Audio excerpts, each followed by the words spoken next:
Hello, this is Aaron from Lo-Fi and D.I.Y, and I thought I would do this video just as a way of explaining how long it takes to develop a product, and it's just some of the background costs that most people don't think of.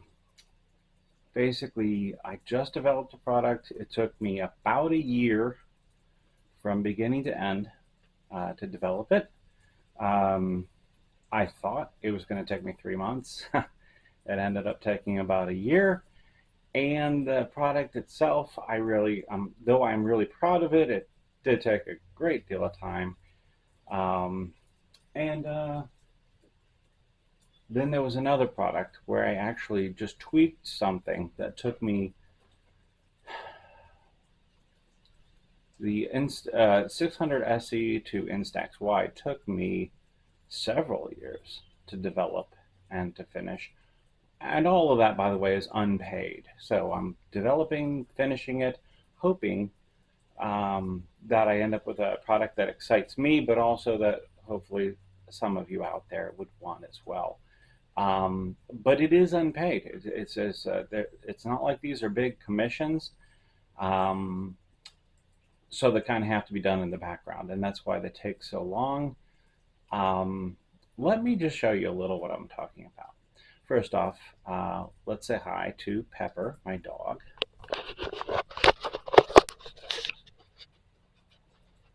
That's my little dog Pepper, and he's hanging out in the studio right now. Okay, so first off,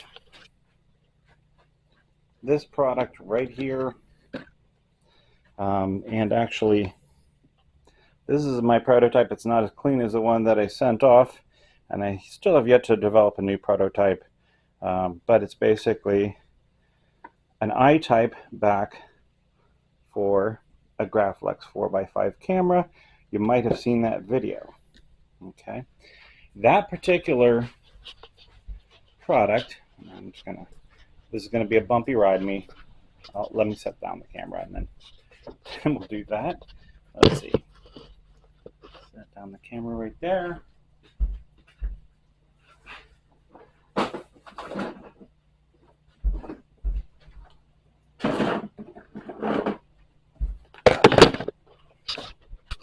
Okay, that particular product, I started collecting this about a quarter of the way through.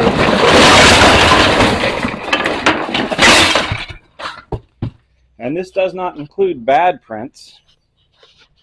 You can see there's a significant pile of stuff, just all kinds of stuff that went into developing the finished product. And it took, like I said, it took almost a year to do all this. And I actually had to come up with some new ideas for how to do certain things.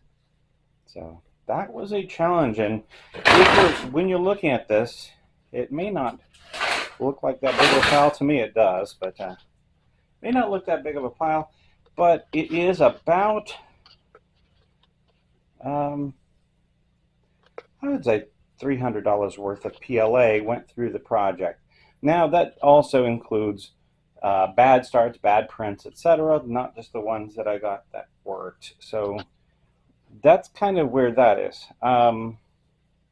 That's just one product. Like I said, all that time and development into it. There's another aspect of it, though. In order to get from beginning to end of the project, there was about 3 or 4 of these donor cameras that actually went into the final construction and went into all the stages along the way. You can't possibly develop a new product without burning out motors, etc., while you're trying to come up with your solutions. So that's that part. I did another product, just an upgrade on that product I was telling you about, the Instax Y. Here is the 600 SE to Instax Y back. I wanted to do some tweaks to it to improve on it. And this, like I said, this took me years to build and and actually a bigger junk pile than what you see there. But I wanted to do some tweaks. And the tweaks were not huge. As you can see, there's not even that many noticeable differences between the one and the other. Again, this is my prototype, why it doesn't look perfect or anything. But I basically upgraded some things about it. Okay, those tweaks, again, took me months. I tried working really fast, but those tweaks added up to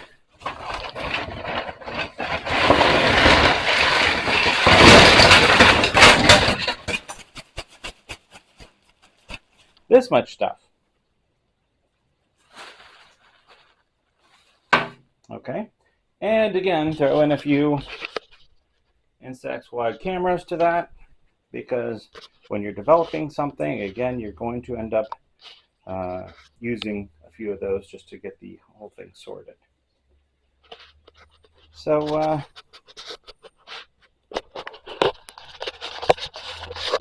that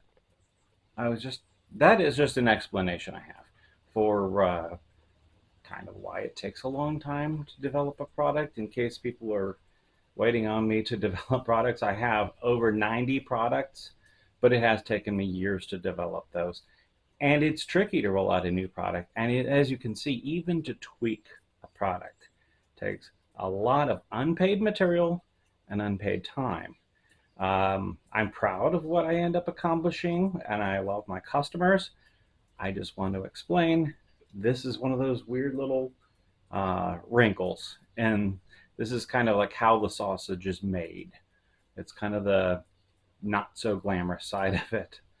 Um, but anyway, I hope you enjoyed this video. I hope it was somewhat informative. It is, you know, like, subscribe, comment below, that sort of thing.